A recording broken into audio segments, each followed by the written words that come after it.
ہمیں اپنے لیے رحم اور فلسطین کے بے کس اور لاچار فلسطینیوں کے لیے دعا کرنی چاہیے۔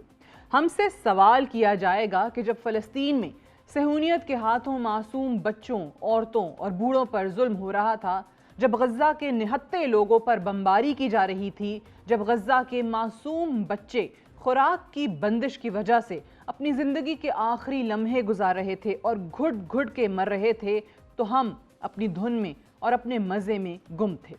ہم سے سوال کیا جائے گا کہ فلسطین کی مدد کے لیے کیوں نہ پہنچ سکے۔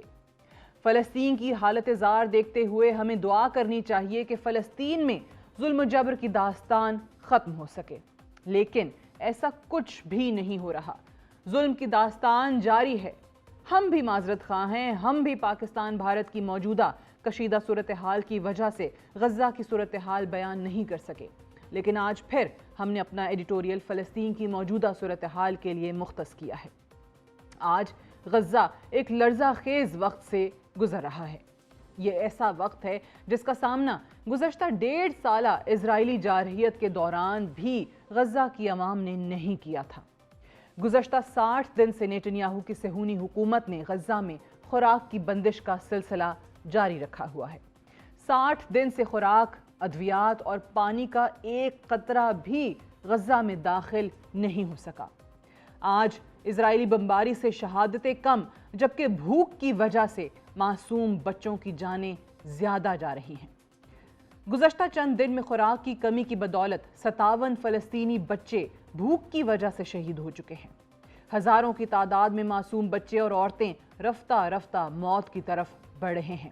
جن کی سانسیں چل رہی ہیں وہ چلنے پھرنے کے قابل نہیں رہے۔ غزہ میں ہر طرف بیماری پھیل چکی ہے۔ اسرائیلی بمباری کے بعد شہید ہونے والوں کی تدفین بھی ایک مشکل امر بن چکا ہے۔ یونیسیف کی رپورٹ کے مطابق اگر خوراک کی بندش کے ساتھ اسرائیل بمباری اسی طرح جاری رہی جس طرح گزشتہ 60 دن سے جاری ہے، تو شہادتوں کی تعداد میں کئی گنا اضافہ بھی ممکن ہے، جس کا آج سے پہلے کبھی تصور نہیں کیا جا سکا۔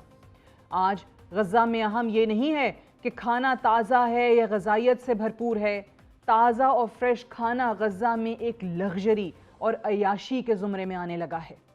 غزہ میں سوال کیا جا رہا ہے کہ ہمیں کچھ کھانے کے لیے دو، ہم پیٹ بھر کر کھانا چاہتے ہیں۔ بچوں کے والدین اپنے بچوں کی جان بچانے کے لیے کھانے کے لیے فریاد کر رہے ہیں، کہہ رہے ہیں کہ ہم اپنے بچوں کو بچانا چاہتے ہیں، لیکن افسوس سے کہنا پڑتا ہے کہ ہمارے بچے ہر لمحے موت کی طرف بڑھ رہے ہیں اور ہم کچھ بھی نہیں کر پا رہے۔ تمام انسانی حقوق کی تنظیمیں اسرائیل کے ہاتھوں بے بس ہو چکی ہیں۔ نیتنیاہو کا کہنا ہے کہ ہمیں فلسطین پر پریشر بڑھانا ہوگا۔ فلسطینیوں کو ہم اس حد تک نقصان پہنچائیں گے کہ حماس اور فلسطینیوں کی ہمت جواب دے دے اور یہ کہیں کہ ہم فلسطین سے جانے کے لیے تیار ہیں، ہمارا فلسطین سے کوئی تعلق نہیں۔